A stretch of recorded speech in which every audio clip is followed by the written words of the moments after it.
School ഗ്രൗണ്ടിലേക്ക് SKMJHSS ഗ്രൗണ്ടിലേക്ക് ഇപ്പോൾ എത്തിച്ചേരുകയാണ്.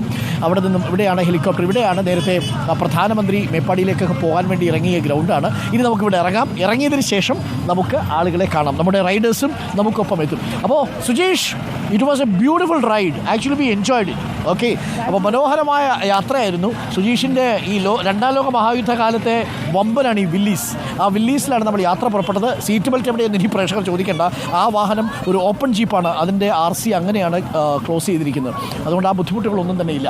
അപ്പോൾ പ്രിയപ്പെട്ടവരെ, നമ്മളിപ്പോൾ എത്തി നിൽക്കുന്നത് ദീപക് മോഹൻ. ഉഷാറല്ലേ? അപ്പോൾ കൽപ്പറ്റയിലെ സ്കൂൾ ഗ്രൗണ്ടിലേക്ക് എല്ലാ ഒരുക്കങ്ങളെല്ലാം റെഡി. എന്തൊക്കെയാണ് ഇവിടെ നടക്കാൻ പോകുന്നത് ദീപക്?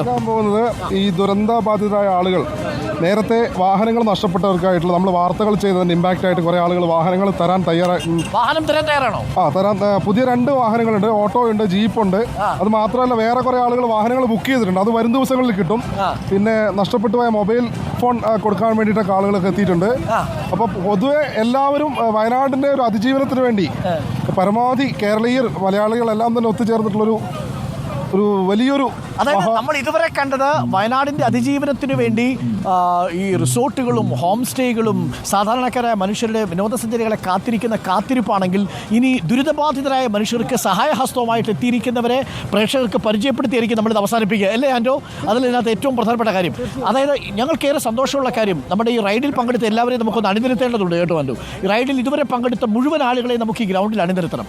അതിന് അവരോട് നമുക്കൊരു നന്ദി പറയേണ്ടതുണ്ട്. കാരണം നമ്മളുടെ ഈ പരിപാടി ആരംഭിച്ച് 3 മണിക്കൂറിനുള്ളിൽ വയനാട്ടിലെ പല റിസോർട്ടുകളിലേക്കും ബുക്കിങ്ങുകൾ വന്നു, പല ഹോം സ്റ്റേകളിലേക്കും ബുക്കിങ്ങുകൾ വന്നു, പല ടാക്സികളിലേക്കും ആളുകൾ അവരുടെ ബുക്കിംഗ് ഏർപ്പെടുത്തി തുടങ്ങി. എന്ന് പറഞ്ഞാൽ 2 ആഴ്ചയ്ക്കുള്ളിൽ വയനാട് പഴയ സ്ഥിതിയിലേക്ക് മാറും എന്ന് സൂചന കിട്ടിക്കഴിഞ്ഞു. ഏറെ ആശ്വാസകരമായ കാര്യം, മന്ത്രിയും തൻ്റെ നിലപാട് പ്രഖ്യാപിച്ചു. തിങ്കളാഴ്ച എടുക്കുന്ന തീരുമാനത്തോടുകൂടി ഇവിടുത്തെ ടൂറിസ്റ്റ് സ്പോട്ടുകൾ പലതും തുറന്നു കൊടുക്കും. പക്ഷേ ഇനി ദുരിതബാധിതരായ മനുഷ്യരെ കൂടി നമുക്കൊന്ന് ചേർത്ത് പിടിക്കണം. നമ്മൾ അവരിലേക്കാണ് പോകുന്നത്, അല്ലേ? അപ്പോൾ ദുരിതബാധിതരായ ആളുകൾക്ക് ഇന്നിപ്പോൾ എന്തൊക്കെയാണ് പ്രധാനമായിട്ട് നമ്മൾ ഇവിടെ നിന്ന് കൊടുക്കുക?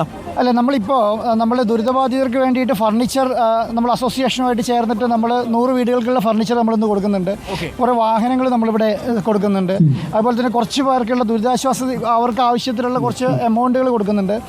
സത്യം പറഞ്ഞിട്ടുണ്ടെങ്കിൽ അരുൺ, നമ്മൾ രാവിലെ എന്ത് ക്ലോസിലാണോ ഇറങ്ങി തിരിച്ചത്, ആ സംവിധാനം വലിയ വിജയമായി എന്നുള്ളതാണ്. കാരണം റിപ്പോർട്ടർ TVയെ സംബന്ധിച്ചിടത്തോളം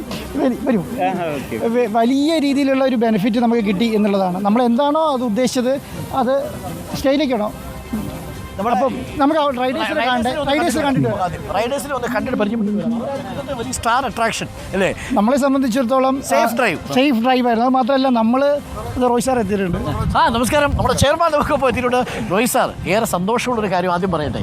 നമ്മുടെ പരിപാടി തുടങ്ങി 3 മണിക്കൂറിനുള്ളിൽ ഇവിടുത്തെ പല ഹോം സ്റ്റേകളിലേക്കും ബുക്കിങ്ങുകൾ വന്നു തുടങ്ങി. ആളുകൾ വരാനുള്ള ധൈര്യം പ്രകടിപ്പിച്ചു തുടങ്ങി.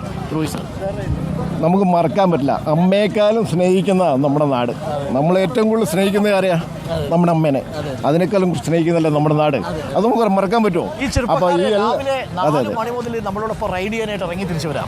ഇവരെല്ലാവരും ത്രൂ ഔട്ട് ഇത്രയും ദൂരം നമ്മളോടൊപ്പം 8 മണിക്കൂറും കാര്യമായ ഭക്ഷണമൊന്നും കഴിച്ചിട്ടില്ലാരും. എല്ലാവരും നമ്മളോടൊപ്പം യാത്രയിലുണ്ടായിരുന്നു. അപ്പോൾ ആ തീരുമാനം അത് ഗംഭീരമായി. മാത്രമല്ല, മന്ത്രി ഇപ്പോൾ പറഞ്ഞിരിക്കുന്നത് തിങ്കളാഴ്ചത്തോടു കൂടി പല ടൂറിസം ഡെസ്റ്റിനേഷനുകളും തുറന്നു കൊടുക്കും. ഞാൻ കേട്ടു. വളരെ നന്നായി. Okay, thank you Rojesh. Thanks a lot.